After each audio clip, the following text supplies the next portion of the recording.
Selamat sore Bapak Ibu sekalian, apa kabarnya? Boleh minta semangatnya untuk sesi kita pada hari ini? Kita undang naik ke atas panggung narasumber kita, Bapak Loh Keng Hong. Kita berikan tepuk tangan yang meriah.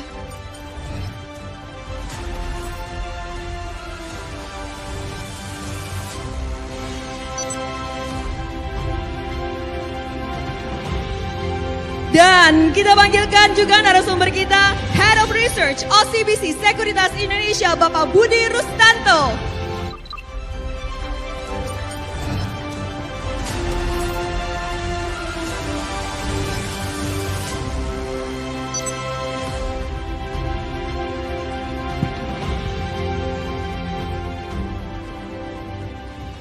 Post pandemic penting banget ya untuk kita bahas seperti apa kita belajar dari pengalaman seorang seasoned investor sudah 30 tahun lebih di pasar modal, udah melewati berbagai macam krisis.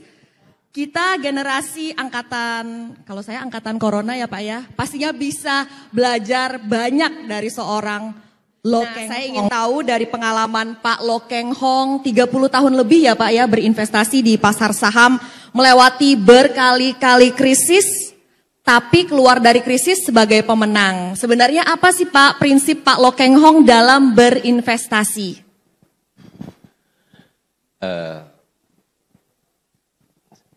Yang saya hormati direksi dan komisaris Bank OCBC, yang saya hormati Ibu Lera Rati dan keluarga. Ayah beliau adalah pendiri Bank OCBC ya 82 tahun yang lalu. Ya, oke.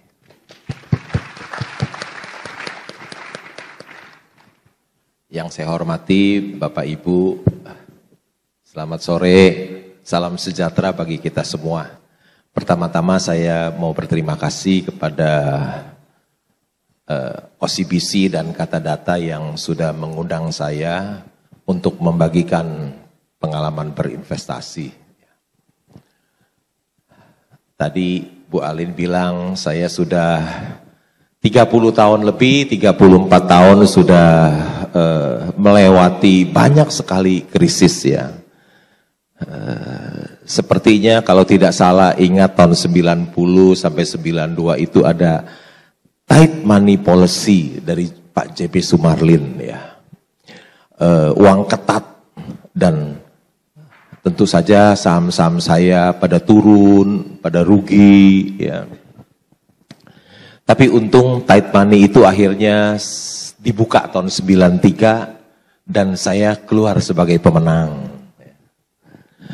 Kemudian tahun 98 lagi ada krisis ekonomi yang begitu hebat, krisis politik. Uang saya juga hilang 85% tapi akhirnya keluar lagi sebagai pemenang. Ya. Tahun 2008 ada krisis subprime mortgage, ya.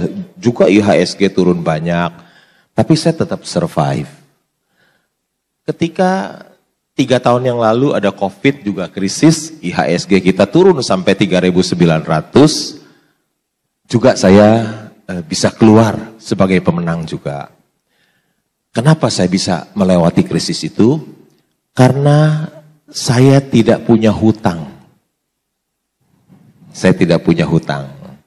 Jadi krisis, ya saya saham-saham saya nggak dipaksa jual. Saya tidak punya hutang. Jadi ketika krisis saham saya turun, ya saya pegang saja. Ya nanti dia kembali bisa naik lebih tinggi. Saya nggak punya hutang. Yang kedua, ketika krisis COVID 2020, pas krisis Tuhan berkati saya. Saya punya uang cukup banyak, uang cash waktu itu. Jadi ketika krisis saya bisa membeli semua ya. Diberitakan ada di tahun 2020 itu saya membeli saham apa ya. Punya uang banyak. Dan sekarang pun kita harus hati-hati ya. Karena di Amerika, di Eropa sudah krisis meskipun kita tidak ya. Saya juga diberkati juga ya. Karena bukan hanya tidak punya utang, tahun lalu saya ada menjual saham saya. Saya itu pemegang saham terbesar di holding company-nya Penin Bank ya, punya Penin Bank, punya Penin Daiichi, sahamnya naik dan saya sebagai pemegang saham terbesar nomor 2 saya keluar, semuanya berhasil keluar. Dan tahun lalu pun ketika tiba-tiba saya pemegang saham terbesar nomor 2 di Petrosi, di coal mining contractor punya 15%, tiba-tiba perusahaan itu diakuisisi dan saya menjual mengikuti tender offer, saya mendapat uang cukup banyak. Jadi ketika memasuki ketidakpastian pada saat ini, bukan saja saya tidak punya hutang, tapi saya punya uang cash yang banyak. Ya, uang cash yang banyak. Jadi saya sudah siap. Saya sudah siap. Kira-kira itu kenapa saya bisa melewati semua itu, karena saya tidak punya berhutang. Jadi kuncinya adalah tidak punya hutang dan punya uang cash ready. Saya agak nakal dikit boleh ya Pak? Ini tidak ada di pertanyaan. Nah, uang hasil take profitnya udah Bapak belanjain belum nih sekarang? Kan udah mulai turun ya IHSG. Saya belanjakan baru sedikit. Jadi masih ada sisa sangat banyak. Karena saya itu orang yang sangat hati-hati ketika membeli saham. Saya hanya membeli perusahaan bagus yang harganya murah, yang under value, ya perusahaan bagus yang murah. Jadi saya nggak mungkin membeli perusahaan jelek yang mahal, nggak mungkin beli. Ya pasti yang bagus dan murah. Atau biasanya saya sebut istilahnya, saya membeli Mercy harga bajai. Baru saya beli, jadi susah untuk mendapatkannya, jadi masih ada sisa uang banyak. Di dunia nyata tidak ada orang bodoh yang mau menjual Mercy-nya di harga bajai. Tapi di bursa saham banyak orang bodoh yang menjual Mercy-nya di harga bajai.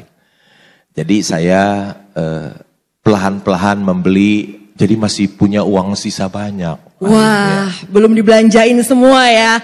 Pak Lo, kita mau tahu dong Pak, buat yang ingin mengikuti jejak Pak Lo, terutama untuk anak-anak yang baru masuk pasar modal juga nih Pak, apa yang perlu mereka pertimbangkan ketika masuk ke pasar modal, terutama yang punya impian bisa menjadi seorang full time investor juga Pak, sambil tidur tapi cuan gitu Pak, tambah kaya seperti Pak Lo. Kalau anak-anak muda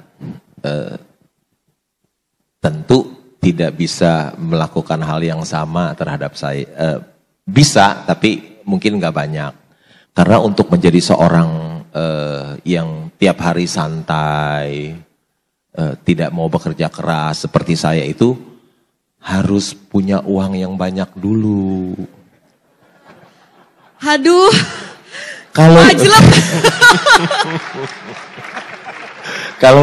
kalau dia anak muda tentu uangnya kan masih belum banyak, kecuali dikasih sama bapaknya yang kaya ya.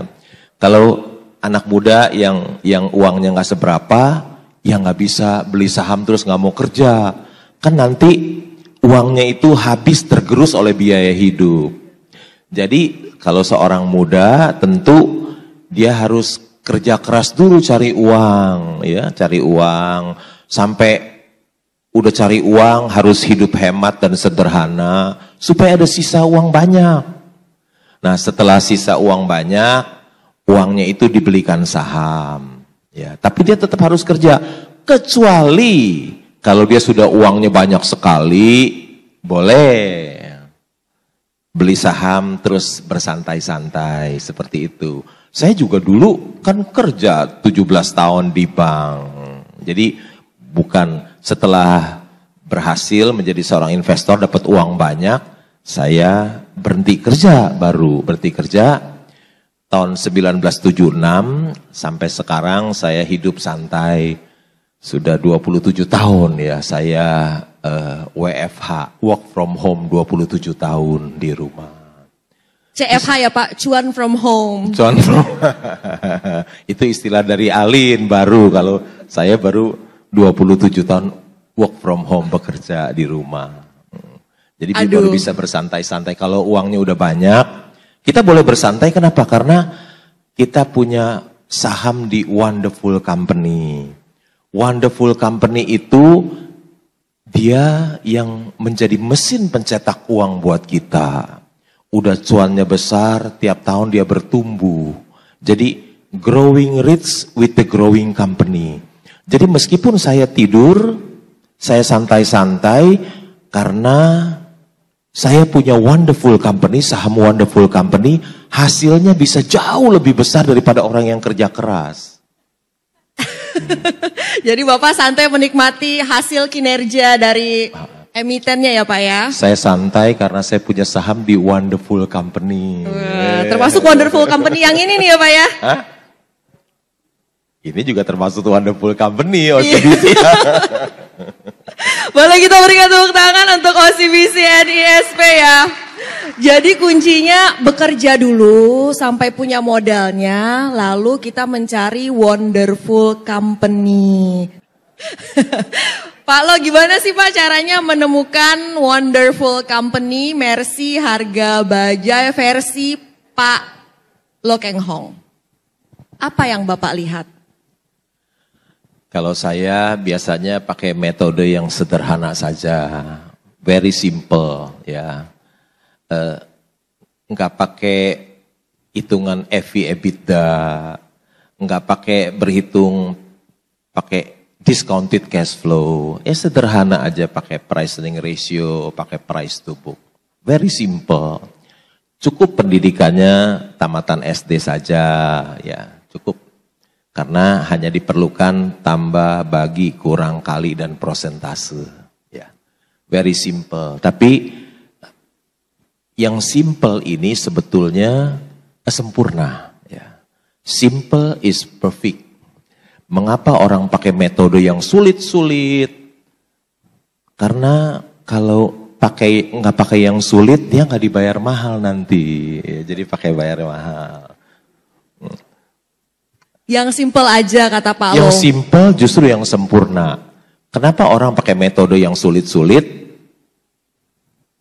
Karena kalau nggak pakai yang sulit, dia nggak bisa dibayar mahal. Oh, gitu. Tapi kenapa Pak? Bapak kan udah sering cerita nih, oh ini metodenya simple, tapi nggak semua orang tuh bisa sukses mengikuti jejak Bapak. Apa nih yang kita semua kurang nih, nggak seperti Pak Lo nih Pak? Ya. Selain uang ya Pak ya? Hah? Ya. Kan setelah kita membeli saham yang price earning ratio-nya rendah, price to book-nya rendah, Wonderful Company, Mercy yang dijual harga bajai, tentu it takes time, perlu waktu untuk menunggu supaya si bajai ini dia kembali menjadi Mercy, kan bisa cuan kita. Untuk kembali ke Mercy itu tentu it takes time, perlu waktu, perlu kesabaran untuk menunggu ya. Banyak orang gak sabar mau cepet-cepet, mau instan ya. Memang sabar itu ilmu tingkat tinggi, sabar itu. Belajarnya setiap hari, ya. Ujiannya sering mendadak. Tapi investor saham yang lulus, dia akan memperoleh cuan yang besar. Ya. Sabar itu juga sangat penting dalam kehidupan kita sehari-hari. Ya. Orang yang bisa sabar menahan amarah, dia akan terhindar dari banyaknya penyesalan. Jadi perlu waktu untuk menunggu, perlu kesabaran untuk menunggu. Ya. Kesabaran ini nih ilmu mahal nih Pak. Makanya banyak yang bertanya Pak. Nitip juga ke saya, tanyakan dong ke Pak Lo. Gimana caranya supaya sabar dan berani hold saham sampai harganya balik lagi ke Mercy Pak? Iya. Bagaimana sabar? Oh iya, kita kan sudah tahu kalau kita sabar menunggu, tentu yang bajai ini pelan-pelan akan naik kembali sesuai dengan nilai dari perusahaan itu, ya. Itu perlu waktu. Kenapa kita berani? Berani karena perusahaannya bagus, valuasinya murah, PI-nya rendah, price to book-nya rendah. Kita tahu ini Mercy, harga bajai, dia punya margin of safety yang besar buat kita, tentu aja berani. Siapa sih yang takut beli Mercy harga bajai? Kan nggak ada yang takut, kecuali kenapa kita takut pegang jangka panjang? Karena yang kita beli bajai yang dijual di harga Mercy. Yeah. Kebalik ya, jadi takut. Kenapa orang takut? Karena yang dia beli bukan Mercy harga bajai, bajai harga Mercy yang dia beli tiap hari, ketakutan gitu. Pak Lo, apakah soal faktor hutang ini juga menjadi pertimbangan Pak Lo dalam memilih emiten, Pak? Apalagi Pak yang diperhatikan dari sisi bisnisnya emiten ini, Pak, selain valuasi yang murah dan tadi wonderful? Tentu saja hutang juga jadi salah satu pertimbangan. Kalau satu perusahaan punya hutang besar, tentu dia bukan wonderful company. Wonderful company adalah perusahaan yang bisa menghasilkan laba yang besar, akhirnya hutang itu lunas. Ya, jadi biasanya wonderful company itu adalah company yang cash rich loan free, yang uang kasnya banyak, utangnya tidak ada. Ya, itu namanya wonderful company. Itu ya Pak ya, jadi kalau utangnya tinggi memang masuk kriteria wonderful company aja enggak gitu ya Pak Lo? Jadi yang berikutnya masih banyak mengenai tata kelola, siapa direksi dan komisarisnya, siapa pemegang saham mayoritasnya, apakah mereka orang yang jujur dan berintegritas, atau orang yang tidak jujur dan tidak berintegritas, yang suka mengambil uang perusahaan untuk memperkaya diri. Ya, bisnisnya yang bagus, tentu perusahaan yang bisnisnya jelek, ya utang banyak dan cuannya juga kecil. Perusahaan wonderful company adalah perusahaan yang bisnisnya bagus, tentu saja akan memperoleh cuan yang besar. Jadi kira-kira begitu.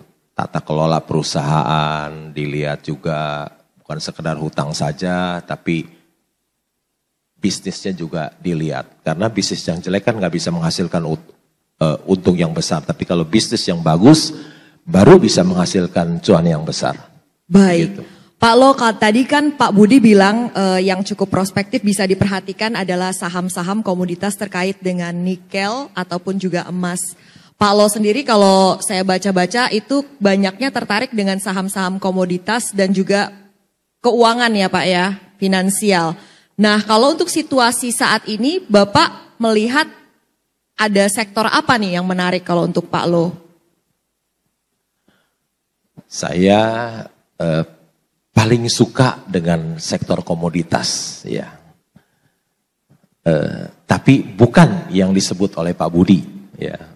Seperti nikel atau emas ya, karena emas, nikel, Inco misalnya PI-nya 20 kali ya, tentu itu buat saya tidak murah ya.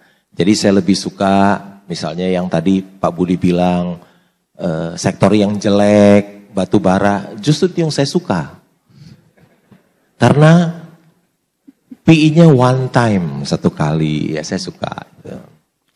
Jadi kalau Pak Budi bilang nikel, Inco, PI 20 time. Saya yang nggak suka batu bara, justru terbalik. Saya nggak suka tuh saham PI yang 20 time, batu bara PI-nya one time. Ya. Memang dia turun harga batu bara. Semoga tidak turun banyak lagi ya, tidak turun banyak lagi. Mungkin kalau di sekitar sekarang ini harga sekarang masih untung besar ya. Siapa orang terkaya di Indonesia, bisnisnya apa? Siapa orang terkaya di Indonesia bisnisnya? Iya, yang punya tambang batu bara, orang terkaya di Indonesia kan, ya kira-kira gitu. Itu wonderful company, kalau nggak wonderful company kan nggak bisa jadi orang terkaya. Ya. Yang kedua, sektor perbankan saya suka. Ya. Karena perbankan juga wonderful company. Ya. Labanya bertriliun-triliun. Ya, misalnya OCBC tahun lalu kan labanya juga 3,3 triliun, besar. Ya. Apalagi bank-bank yang besar, cuannya lebih besar lagi. Siapa orang yang terkaya tahun lalu sebelum Lo Tuk Kwong tambang batu bara? Siapa? Yang punya bank. Yeah. Gampang. Gampang. Sektor apa yang bagus? Cari aja yang orang terkaya di Indonesia, sektor apa dia yang jadi orang terkaya? Ya satu, batu bara. Nomor 2 siapa? Yang punya bank. Itu. Jadi orang terkaya juga, artinya yang punya tambang batu bara, yang punya bank, bisa jadi orang terkaya di Indonesia, ya itu sektor yang bagus. Kapan Bapak menentukan ini udah waktunya Bapak jual Mercy yang tadinya harga bajai udah balik lagi Mercy? Karena kan beberapa kali juga setelah Bapak jual masih naik lagi kan Pak, masih lanjut kenaikannya. Atau kalau buat kita-kita kadang nggak terlalu sabar gitu. Ya Pak Lo cuan segini, aku udah jual harga segini. Sering kan pada bilang begitu ya Pak ya. Nah kalau untuk Pak Lo tuh seperti apa sih Pak acuannya untuk take profit saham? Mudah sih, kalau kita beli Mercy harga bajai, kita tunggu sampai si harga bajai itu kembali ke harga wajarnya jadi Mercy, boleh kita jual. Misalnya perusahaan komoditas, ya, ketika dia naik banyak sekali, kita boleh jual. Saya pernah punya Indika Energy, ya, tahun 2016 itu harga sahamnya 100 kira-kira. Lagi paling susah sekali, harga call $50 per ton, dan saya membeli. Harga saham 100, semua orang ada berani beli call, ya. Padahal nilai buku per sahamnya 1.600. Ini benar-benar Mercy yang dijual harga bajai. Saya melakukan pembelian. Ketika saya melakukan order beli, sel saya itu MBA lulusan Amerika loh. Dia baik, ya. Bukan mau jeblosin saya, dia cuma baik, dia mau ingetin saya, Pak, jangan beli Pak. Call itu masa depan suram. Saya bilang gak apa-apa, you beli aja. Kan dia gak tahu, dia lupa call itu cyclical. Hari ini gocap kan besok bisa naik ke 100 per ton. Apa-apa you beli aja. Saya beli sampai jadi pemegang saham terbesar, mungkin nomor 4 di Indika Energy. Ya. 2 tahun saya pegang, harga call naik ke $100. Tambang Indika Energy akan untung besar. Dan harga sahamnya dari 100 jadi 4.500 dan saya keluar, ya keluar dan saya bisa, itu saya keluar mendapatkan keuntungan yang besar. Tapi kalau kita pegang saham bank, ya wonderful company, bank itu kan wonderful company. Kita boleh pegang saham itu seumur hidup kita. Kalau kita punya saham bank, jangan dipikirin jual, tapi saham bank itu boleh dipegang sampai akhir hidup kita boleh dipegang. Kecuali kalau kita butuh uang baru jual. Kalau nggak butuh uang, jangan dipikirin jual. Ya. Pegang aja terus. Kalau kita punya saham bank itu kan cuannya besar-besar. Ya. Dia seperti kita punya istri atau suami yang jangan dijual-jual, dipegang seumur hidup aja seperti istri dan suami kita. Saham perbankan ya Pak? Saham bank. Kayak suami atau istri itu ya Pak? Harus dipegang selamanya. Tapi saya dengar Bapak mau tambah lagi saham bank yang ini. Jadi nggak tambah istri kan Pak? Jadi kalau punya saham bank yang cuannya triliunan, jangan dipikirin untuk dijual, Ali. Jangan. Ya. Kalau bisa dipegang selamanya seperti kita punya istri atau punya suami. Kan dipegang selamanya juga. Oh, hold forever ya kalau saham perbankan kata Pak Lo.